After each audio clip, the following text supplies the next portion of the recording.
thank you everyone for attending our first address of Future Directions Forum 2022. In the days and weeks leading up to each forum, I spent some time figuring out how to introduce each of our addresses. And I invariably land on a theme or an idea that propels the introduction. So back in 2018, when I introduced Tom Achenbach, I thought back to when I was in high school, and I wondered what it would be like to have a page of his classic 1987 meta-analysis hanging up in my bedroom, as opposed to a poster Nirvana or Bad Religion. In 2018, I also introduced John Weiss. And I thought back to all the colleagues and friends of mine who trained in his lab, one of whom is today's speaker. Today, I think a great deal about Tom and John, because the theme that keeps coming to mind for me is that of the family tree. When you train with an academic team, you're not just entering into a mentoring relationship with a relatively experienced scholar. Rather, you become part of something far larger than that relationship. You become part of a family tree. As attendees of this address, many of our disciplinary homes reside in psychology. And even though psychology's history is far more nascent than, say, physics, literature, biology, or mathematics, some of the family trees you see in psychology stretch back centuries. Apropos to today's speaker, you already know that Dr. Schleider's research dad is John Weiss. You might not know that Dr. Weiss's research dad is Tom Achenbach. And this means that this family tree traces back to Ed Ziegler, one of the founding parents of Head Start, and further back to Ernest Hilbert, who some of you might know is a seminal figure in the history of research on hypnosis. When you delve further into this particular family tree, you discover something.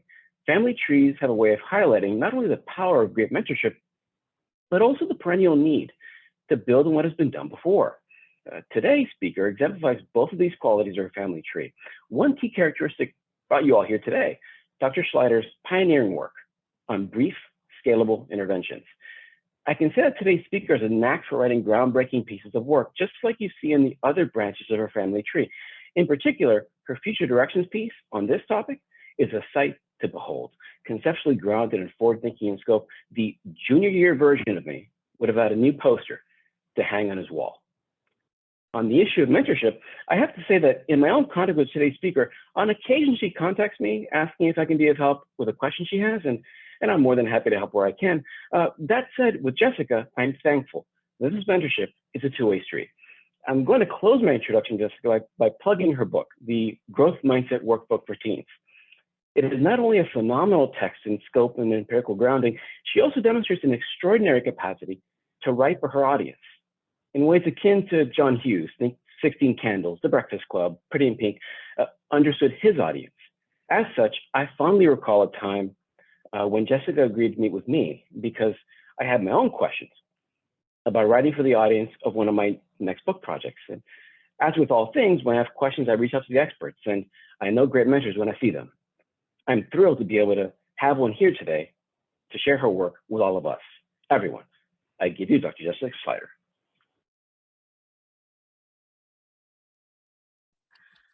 Wonderful. So I'm so delighted to be able to chat with all of you today about something I care a whole lot about and think about most days, scalable brief interventions, and how I think they can really expand the mental health care ecosystem beyond what we've been able to accomplish so far. Quick agenda. I'm going to start off by talking a little bit about why I believe brief and scalable interventions are completely essential to the future of mental health care. I'll share a little bit about how our lab goes about building and testing scalable and specifically single session interventions for mental health. I'm going to give you a whirlwind tour of what we are doing now and next in the upcoming recent future to scale up our programs and to figure out where and how these fit in best. And then I'll share a little bit about my hopes for the future of this work, which of course all of you will lead, which is wonderful. So there has been an incredible amount of progress in the identification of youth mental health interventions. And at the same time, we have an unfortunately long way to go before meeting the needs of youth across the country. This has been true for decades and has only become increasingly urgent amid the COVID-19 pandemic. So of the kids in the country who experience significant mental health difficulties, approximately 20% will access specialty mental health care support in a given year at all. Of that 20%, maybe 1 in 5 will receive what we would consider in the field to be a full course of treatment, on average 12 to 16 sessions. But to unpack that a little bit further, the mean number of sessions based on meta-analyses in most psychotherapies that our field has designed are 16 for young people.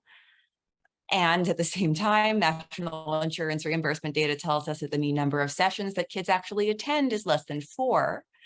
And global data across kids, teens, and adults shows the modal number of sessions that people attend once contacting psychotherapy is 1. Many people suggest that we should increase the number of providers to address this drastic, unmet need.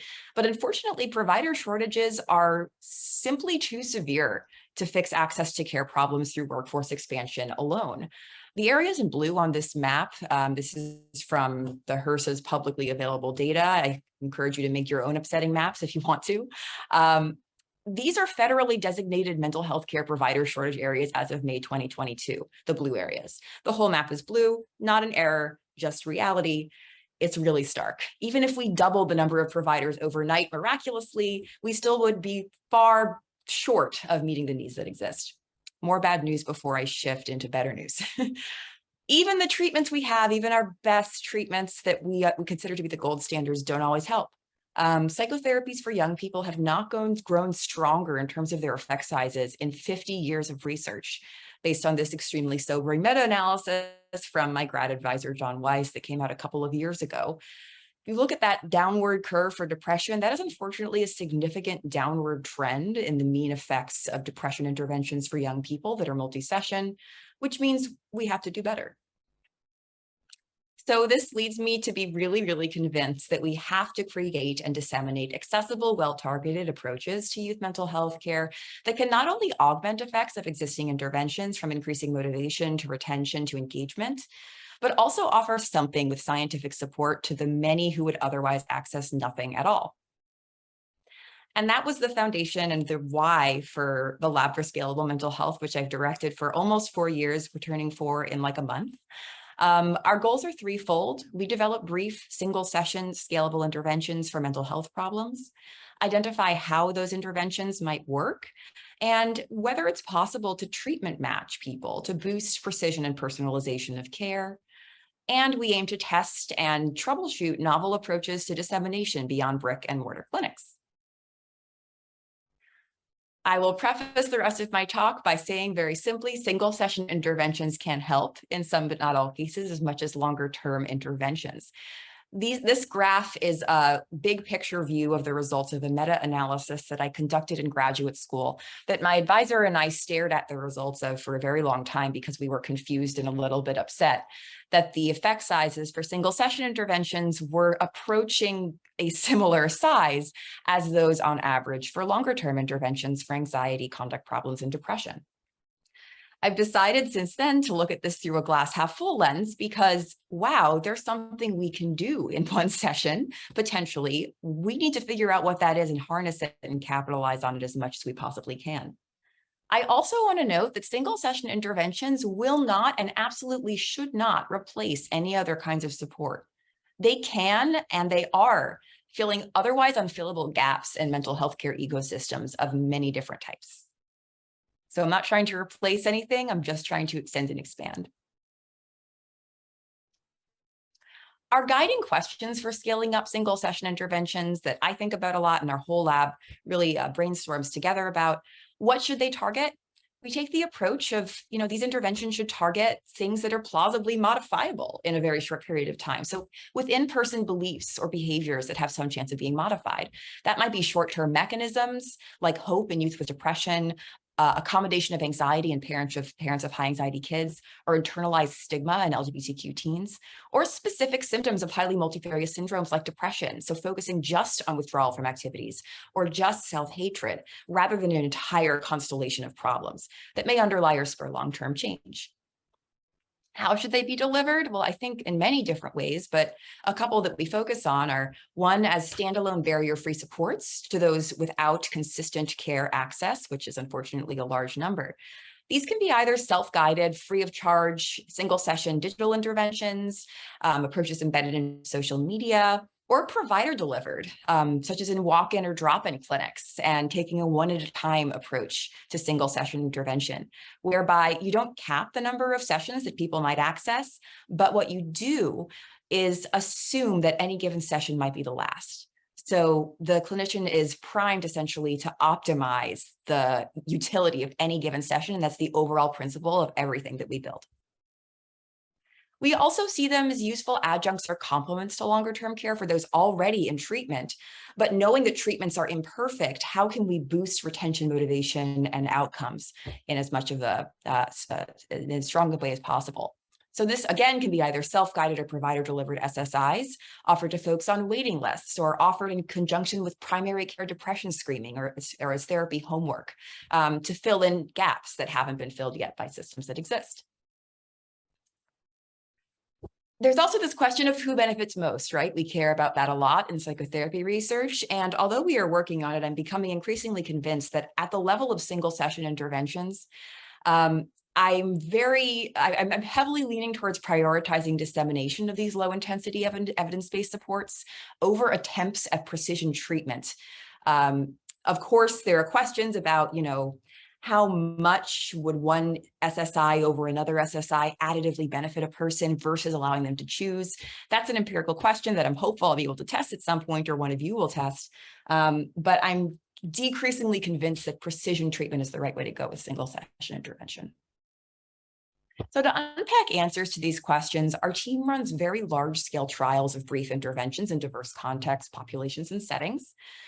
These are several that we've designed and have actively tested in open trials, randomized controlled trials, community partnerships, program evaluations, you name it, we've tried it. And I'm going to start by giving you an example of the kind of work we do, focusing in on what we've primarily emphasized in our lab, adolescent depression. So 2 types of single session interventions have shown promise for reducing depression in young people.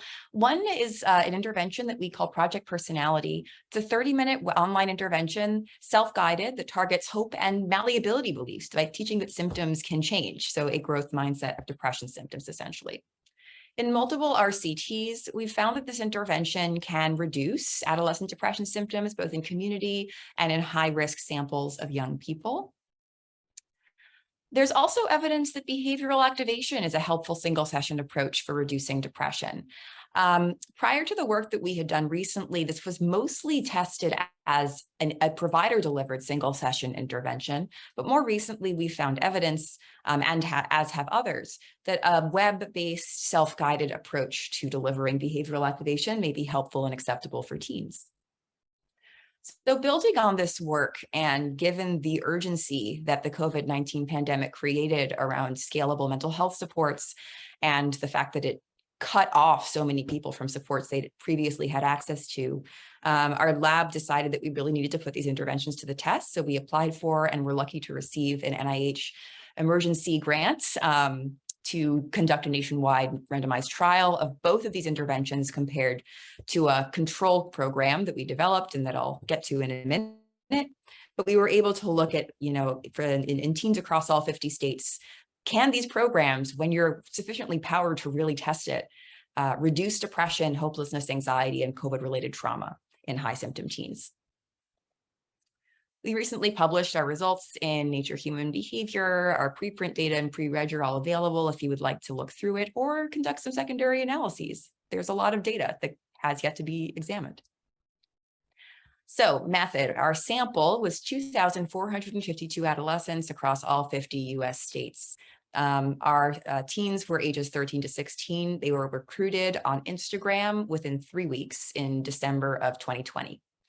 How did we do that? Well, we obtained an IRB waiver for parent permission requirements to ensure equal access to our minimal risk, very low intensity mental health support programs, arguing essentially that it's unethical to withhold access to these programs when we know they're safe and they can be helpful. Also, our mixed methods work, which I'll touch on a little bit later, tells us that parents are, from teens' perspectives, the primary access barrier to treatment.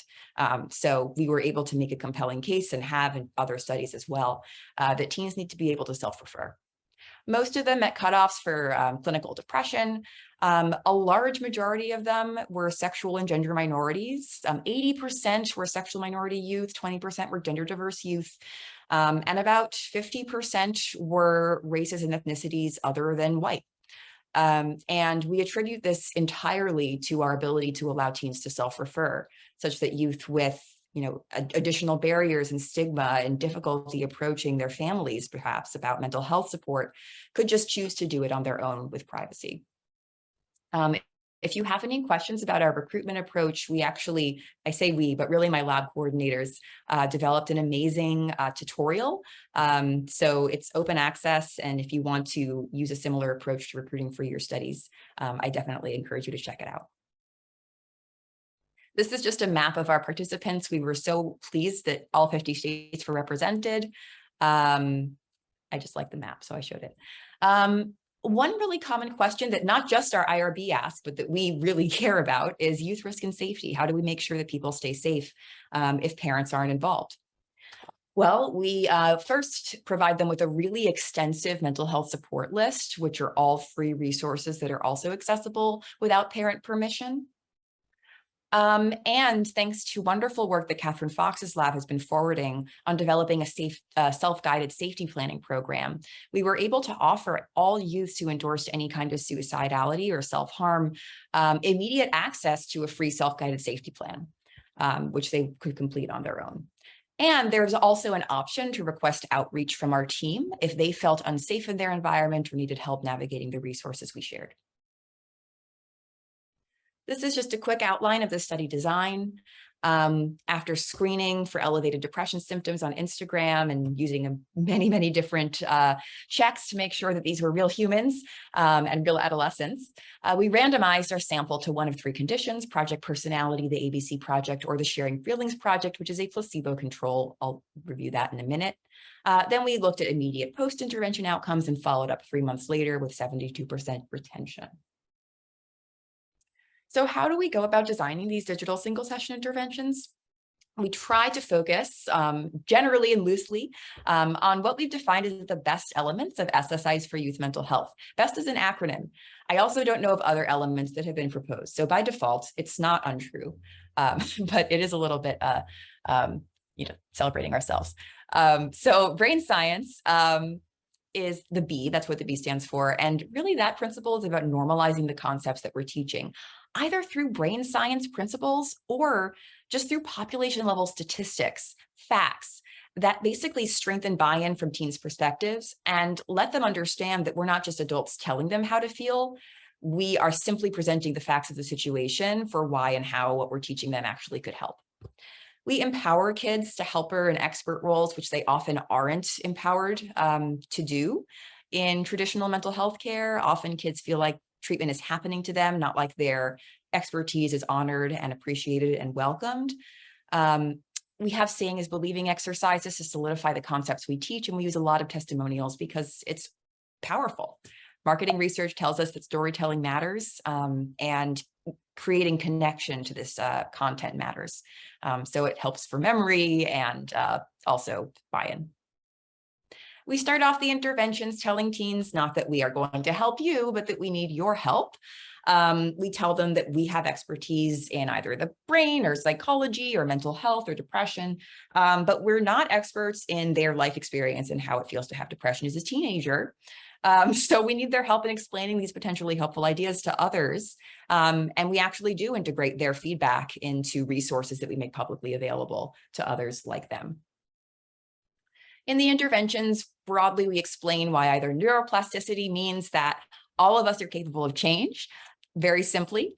Or in the ABC project, we explain why our brain has this automatic must avoid response, which was originally designed to protect us from danger, but sometimes it overgeneralizes and we end up withdrawing way more than is helpful.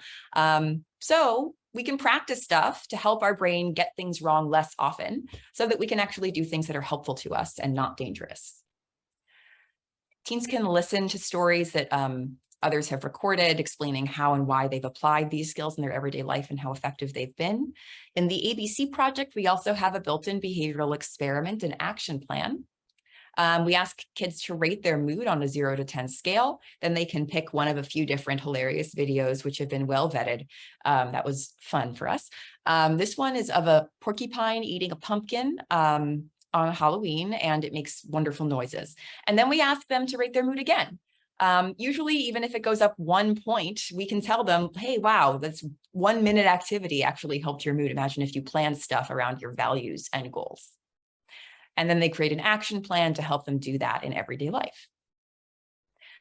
We also have these saying is believing activities that essentially ask teens to give advice based on what they just learned that we then post in a publicly accessible advice center on our lab website. So just to read one example from ABC, based on what you've learned about reversing negative mood spirals, what advice would you give to a peer who felt stuck in a low mood? One participant said you can always make changes to reverse the spiral, plan out the activities you'd like to do and set aside time for them. It may be hard at first, but if you get into a routine of making that effort, it will get easier. So they definitely get it pretty consistently. And this self-persuasion activity is designed to help people internalize concepts by teaching it, which of course is a really great way to learn something yourself. What do we compare these to? We created a placebo single session program to control for non-specific effects of online single session interventions. This program is length matched to the other programs, has the same number of writing prompts and interactive bits, but it encourages basically that, tells kids to share their feelings. Sharing feelings is a good thing, you should do it. So it stays valid. Kids do not reliably guess that this is a control condition, which is how we would prefer it.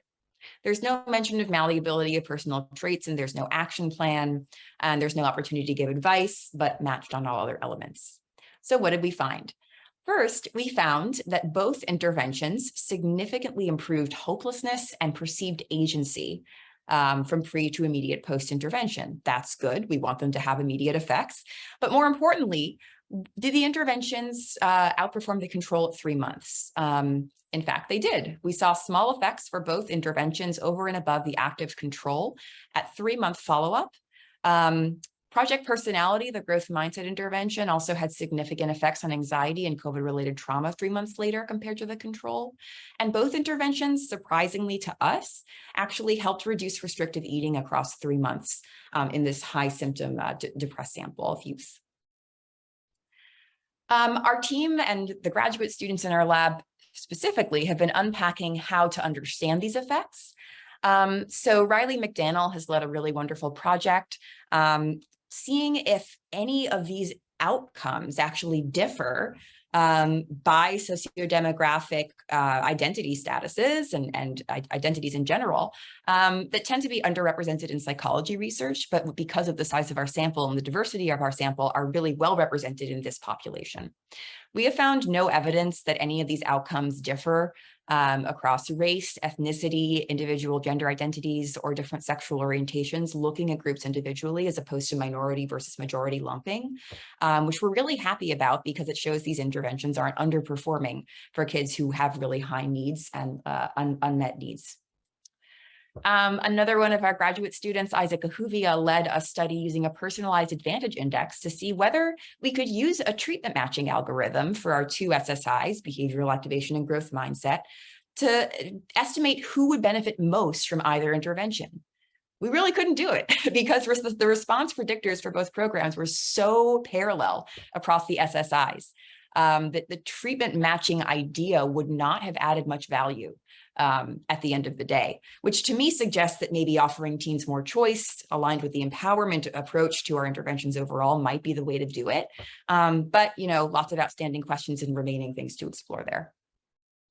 Another recent project that we led primarily led by Jenna Sung and Emma Mumper, is a study of a parent-directed intervention, given that parents are so critical, especially to promoting mental health in younger kids, targeting parent accommodation of child anxiety. So can we teach parents to promote bravery and approach behaviors rather than sort of rescuing behaviors for their kids? So we wanted to see in a sample of 301 parents if Empower was acceptable, if it reduced accommodation, and if it improved distress tolerance. We started the intervention similarly to our youth-focused interventions. We cited that parents have experience that we need in order to convey these concepts effectively. The goals of the program are to help parents identify situations that trigger their kids' avoidance instinct, to empathize with that instinct because it makes sense from their perspective, and to encourage kids to approach those situations that are scary anyway, when they're not actually dangerous, because you know they can do it. And it helps people develop a specific plan for implementing all of those things. We also empathize that parents are going to become distressed while doing this. So we try to anticipate some barriers that they might experience by telling them that it's totally understandable that you would, have difficulty implementing this because you're going to make your kid potentially in the short term more upset by encouraging them to approach difficult things. But that upset will not last forever. We also try to disentangle what is the difference between accommodation and attentive parenting, which is something that in feedback sessions we found can be pretty confusing for a lot of parents who think they're just doing the right thing by rescuing their kids from potentially stressful situations. We found that Project Empower was highly acceptable to parents, and we targeted parents with high levels of anxiety given the heritability of anxiety symptoms and disorders. So parents generally thought it was likely to help other parents. It was easy to understand, easy to use, worth recommending. And they said that actually 85% of them said that they felt a little or a lot more prepared to manage their children's distress afterwards. Also, compared to a waitlist information-only control, we found that Empower significantly reduced parent accommodation of child anxiety 2 weeks later, as well as parent distress tolerance. Those effect sizes are about double what you see in larger scale interventions that we run for teens, partly because we did not use a placebo active control program in this RCT. We used a waitlist control. So it makes sense that these intervention effects would appear to be larger, but I think it has to do with the comparison condition. So we've been really busy with this and related work since founding the lab in 2018. We have launched or are currently conducting or completed 18 clinical trials, the benefits of doing brief intervention research, looking at SSIs online directly to youth and within social media as standalone supports, SSIs in outpatient clinics for folks on waiting lists, and via primary care following routine depression screening. We've served 15,000 youth, young adults, and parents with our SSIs to date, 7,000 plus via clinical trials and program evaluations, and at least 6,000 via our social media and nonprofit partnerships. I have to update that number frequently because the social media piece in particular makes it very easy for it to grow. But currently, that's my best estimate of how many folks have accessed our programs. Our evidence-based interventions are fully translated into Spanish, Turkish, and Haitian Creole. And we've been able to tailor our SSIs for LGBTQ teens via focus group and co-design processes with support from the Upswing Fund in collaboration with Catherine Fox's lab at University of Denver. And I'll talk about the intervention we ended up with through that collaboration in a moment. An important thing to note about our programs is that all our interventions are free. And all of our de-identified data are public. We take this very seriously. I think one of the main reasons that intervention research has not resulted in dents in mental health whatsoever at a population level is because so much is simply inaccessible that we learn works. It's impossible to get access to so many different interventions that have been shown to be effective. So we don't want to follow that trend. We feel really strongly about this. And likewise, the data that we collect should be used for meta-analyses, individual patient data meta-analyses, secondary data analyses, because no one team, no matter how large and how motivated, is ever going to learn what we can from the data that we collect. So pooling resources just makes sense, both for us and for hopefully mental health of kids. So now I want to pivot a little bit to share what we've been doing, what we're going to do, things that are in the pipeline, and the different ways we've tried to figure out how we can disseminate these interventions. Because I mentioned they're free, but making things free is not a dissemination plan. Because they're available doesn't mean that people are going to use them or know what they are or understand how to access them. So dissemination plans and pipelines are exceptionally important to actually scaling up supports of any kind, of any length. So first, I just want to share about our open access program evaluation platform. This is how we keep our interventions openly available to folks in an anonymous way.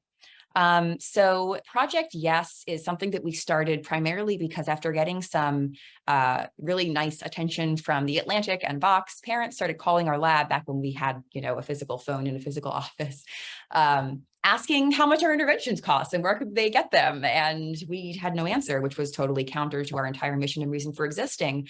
So we decided to make Project Yes Youth Empowerment and Support to fix that really big gap. And Project Yes is something that anybody, including any of you, can access at any time. It involves picking one of our 3 online interventions to try, completing, if you want, they're optional as a program evaluation, some pre and post measures of mood, hope, agency, things we care about seeing change in. And then we ask teams to share their advice with others who are struggling, which we then add continuously to our advice center on our website so that teens can actually see exactly how their feedback and their perspective is contributing to others in an open access coping resource.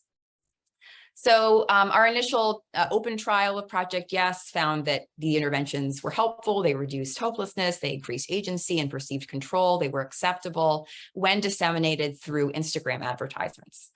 Once we started sharing about that information, we were contacted by the City of San Antonio Metropolitan Health District to see if we wanted to partner to translate all of Project Yes interventions into Spanish, co-design some of the narratives we included in the intervention with San Antonio youth with lived experience of mental health difficulties, and see if it could be a helpful resource for the city. So we were able to do that. And those are the versions of the interventions that are on Project Yes now, are the ones we co-designed with the support and thoughtfulness of San Antonio youth lived experiences. We're writing up the paper now, but essentially we found acceptability and utility for Project Yes among English and Spanish speaking San Antonio youth in a sample of more than 1,000. Another way we've been focusing on disseminating our single session interventions is by identifying and trying to address a massive universal problem in scaling up mental health care, which is waiting lists. Waiting lists are ubiquitous and they are terrible and they make people worse because while you're waiting for treatment, if you get nothing, not only are you very aware that you have to wait and you're frustrated by that, but you're likely to experience clinical deterioration because you're just simply not getting the treatment you want and need. So we've been trying to figure out if a therapist-delivered, solution-focused brief therapy single-session intervention could reduce hopelessness, increase agency, and prevent symptoms from worsening for clients on waiting lists.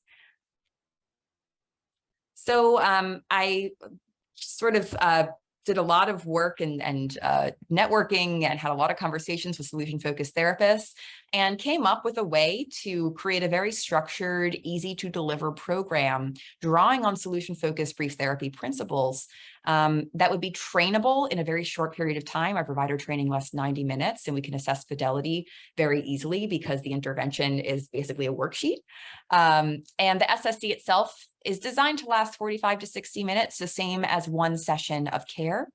And it's essentially geared towards helping people identify a top hope they have to make their life just a little bit better, to imagine a future in which that hope is actually achieved and the problem that they are seeking therapy for has somehow disappeared, and to make an action plan for getting one step on a 0 to 10 scale closer to that hope being real.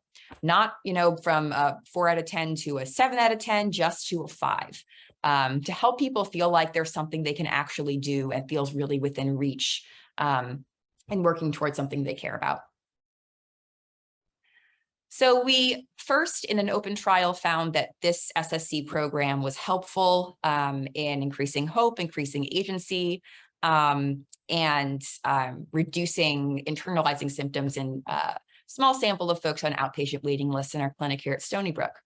When the pandemic started, we switched everything to telehealth, and our grad student, Jenna Sung, was excited and very capably led another open trial to see if we could replicate the same effects via telehealth.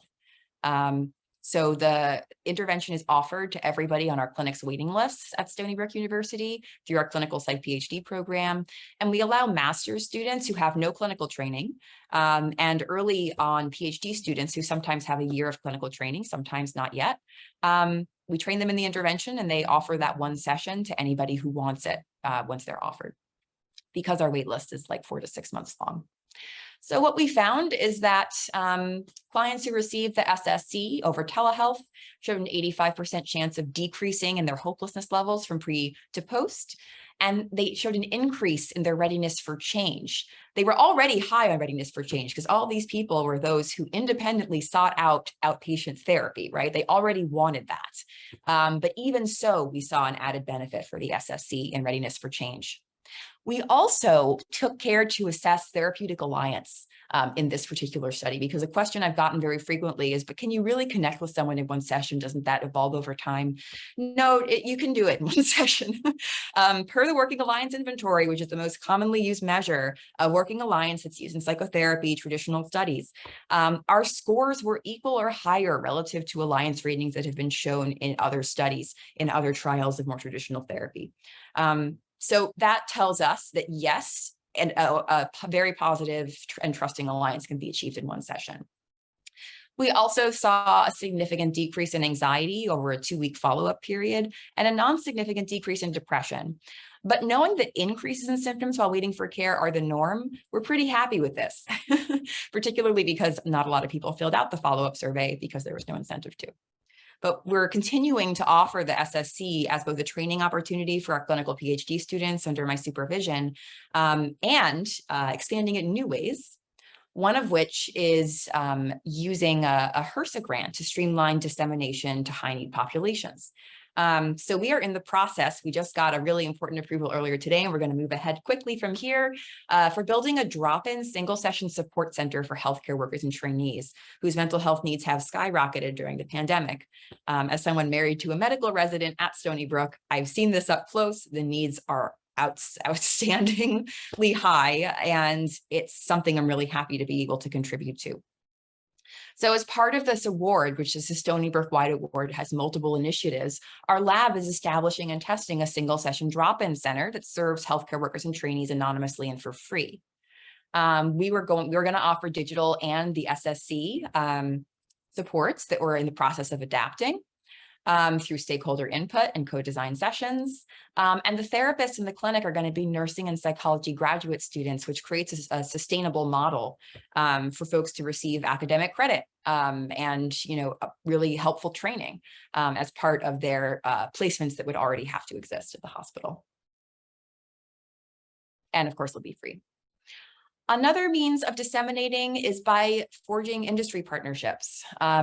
So this has been really fun for me because I've gotten to work with the amazing Dr. Jill Ehrenreich-May and a company called 3C Institute, which creates educational software and programs for kids. And we received a Small Business Innovation Research Award from NIMH, which is a grant mechanism that you and a company can jointly apply for, you as an academic, to make a product that people will be able to get. And this product will be based on the unified protocol for child and adolescent emotional problems. And we're creating a software prototype that has 2 SSIs that teens can access and complete whenever they want to. So right now we're in the midst of conducting usability and acceptability testing, as well as feasibility testing with stakeholders, but it's been a really fun process working with a graphic design team and folks with commercial expertise to really create a product that's going to be useful and fit within what people actually want.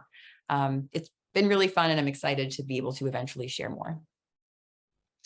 Another partnership we've been able to pursue is one through nonprofits and social media platforms, which for me is such a powerful way to reach teens directly, which is critical given that parents are often a really key barrier to access. Mallory Tobias really led the way in this study, so all credit to her.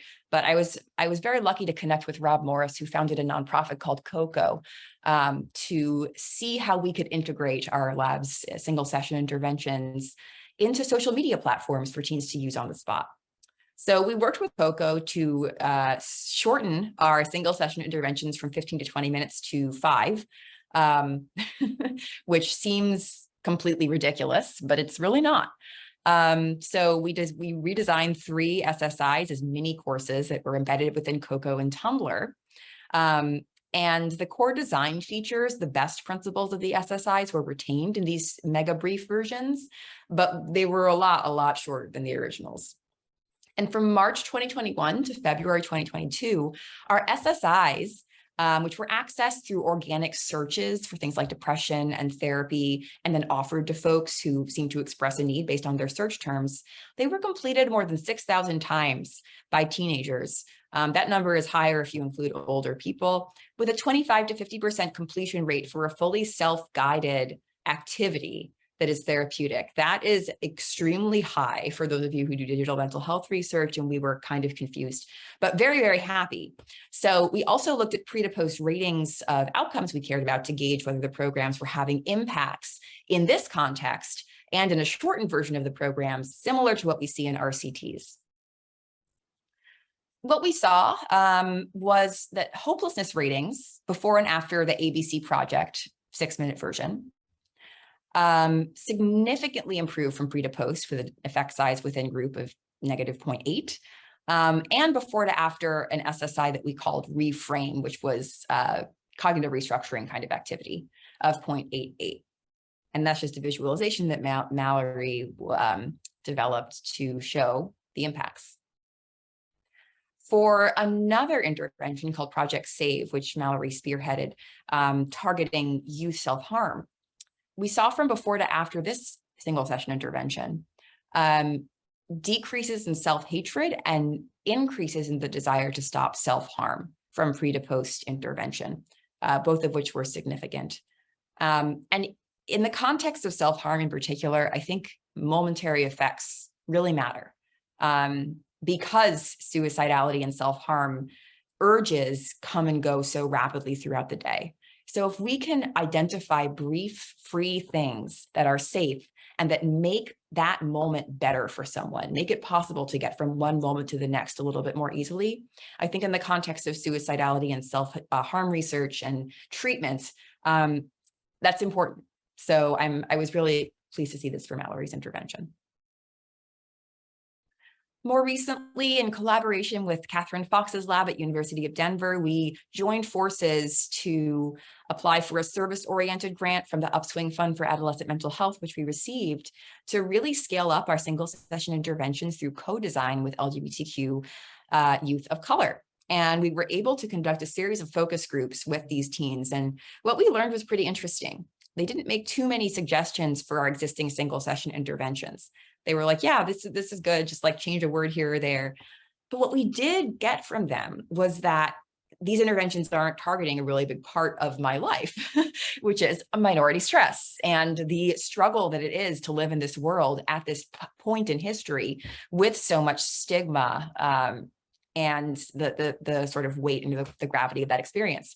So drawing very heavily on minority stress theory and a lot of the work that John Pachinkis has spearheaded at Yale, we worked with these teens to develop Project Rise, building strength in the face of minority stress, which basically helps people understand what minority stress is, what privilege and oppression are, understand where they fit into all of that, and validate a lot of what they're experiencing in terms of the difficulties that brings, share a lot of different narratives from others who have struggled through similar situations, and help them create an action plan for coping when things get really overwhelming in terms of the minority stress that they feel. So this is an in-progress paper. We've ran the RCT with 511 LGBTQ youth ages 13 to 16. It's being led by Jenny Shen, a graduate student in our lab, who also works with Nick Eaton at Stony Brook, and Alex Rubin, who's a PhD student in Catherine Fox's lab. And this was with 13 to 16-year-old LGBTQ young people. Our primary outcomes were internalized stigma, identity pride, and secondary outcomes were hopelessness and depression. The intervention explains that, when people treat you badly because of who you are or tell you that your identity is wrong in some way, it's possible and common to start to believe them.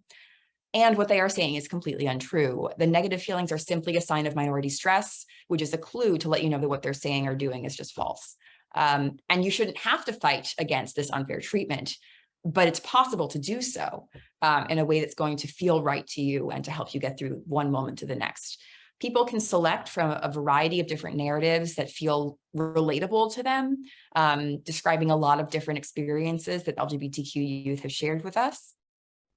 And they end up with this action card that helps them identify different things that they can do in moments of identity stress and when to use those skills. So teens were able to identify, I might think I am more, in a moment of identity stress, a teen might think I am worth more when I am successful and accomplish things. They might feel shame, but really they want to connect with people who accept them, and they can feel better by remembering this unfair treatment isn't a reflection of me as a person. I'm still proud to be me. And that is something they can take with them afterwards. And what we found are preliminary results. Not only did 90% of kids who started Project Rise complete it, but youth rated both conditions, both Project Rise and an informational control that was just, here's what minority stress is in just a block of text. So taking out all of the interactive elements of our SSIs, but retaining the core concept. Project Rise significantly outperformed teaching about minority stress in decreasing internalized stigma, increasing identity pride, decreasing hopelessness, and decreasing self-hate. And 2 weeks later, those decreases in internalized stigma were maintained. And that was very exciting to see. And we're writing up the results now and very excited to disseminate what we found. Just a quick note on promoting youth autonomy. You've probably noticed that for a lot of the interventions I've discussed, we go directly to teens. We do not involve parents. They are not participants in our research. And I just want to explain a little bit why we care so much about doing that. When we ran a quick study within our program evaluation project, we asked teens, have you ever had trouble getting mental health care when you needed it? Many say yes, most say yes. And then we follow up with a totally optional free response item. What got in the way of getting mental health care when you wanted it? It was overwhelming. The number of people who talked about not being able to discuss these issues with their families, being scared about talking with their parents don't believe in therapy or don't think they need help, their parents' beliefs, they worried about distressing other people in their family, so they were keeping it to themselves. And in fact, 32% of all teen-identified barriers involved parents, with significantly smaller portions citing financial concerns or general fears of stigma of disclosure. And this is a paper that's currently being written up by Vanessa Ringel, who's just starting a new faculty position at Lehigh, Jenna Sung, and Chantel Ralston, who's an incoming PhD student in our lab. Okay, so I talked quickly, but I think that was about the right time frame. My hopes for the future. I have a lot of hopes for where this work could go. I don't see it as a panacea. I don't see it as like the thing that's going to solve the mental health crisis, but I do see it as a component that probably we shouldn't ignore in expanding what we can do and helping people now, as opposed to waiting for system level change in a way that can sustain through that change that hopefully makes overall mental health care more accessible. A couple of things too, this work is a lot more mainstream now than it was when I started, which is really exciting. I remember at a conference, a colleague who I will not name suggested that I brainstorm an alternative research plan or a backup research plan for when this doesn't work out, which I did not do, which is good. And it's just, I get so many fewer questions and pushback from reviewers, from grant agencies, from colleagues, because I think people are starting to understand at a broader level that this could just be helpful and it makes sense. So what do I hope that people will do next and all of you will do next? More systematic dissemination and implementation of evidence-based SSIs into real-world settings. As I said before, making things free is not a dissemination and implementation plan. We really need to get more systematic about our approach to understanding what works in getting these to people and optimizing uptake once they're available to people. Those are really challenging things, but I think offering SSIs to folks on waiting lists is sort of a perfect opportunity or window into doing that, because these are people who've already identified a need in the moment for support right now. Wouldn't it be great if we could just offer something to them while that motivation was so high, while they were perceiving a need for support, rather than saying, okay, we'll get back to you in 4 to 6 months. I think that's a really logical integration point for SSIs. I really hope to see more youth-centered work, from intervention co-design to direct-to-teen deployment. Direct-to-teen deployment is not common because the structure of healthcare and very broad requirements for parent consent are complicated but possible to navigate to make things directly accessible to teens.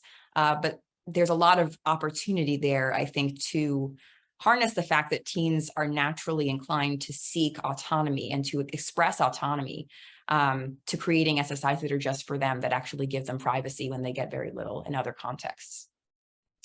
I'd really love to see greater use of lay and peer providers to disseminate SSIs. When I first developed the single session consultation protocol, my imagined application of it was really for college students to be able to support other college students, and to train folks in this extremely simple, straightforward intervention to provide support for those in their community.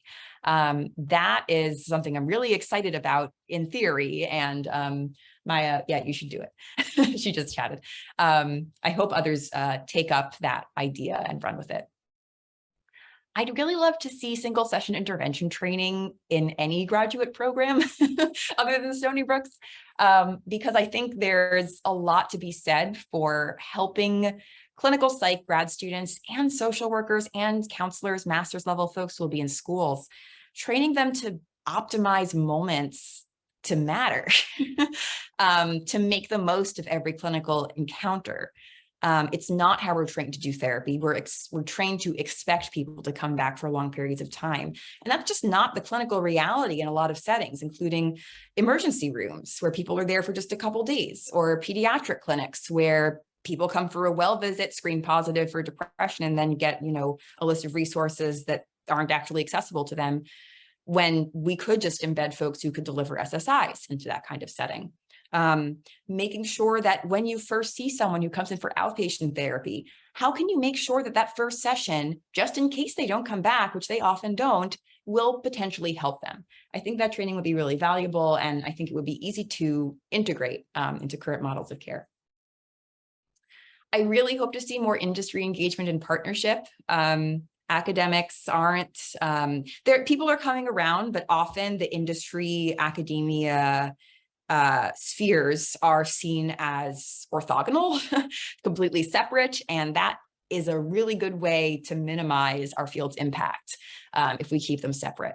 Industry is, like it or not, they have reach. They have way further reach than any academic-led initiative is going to have.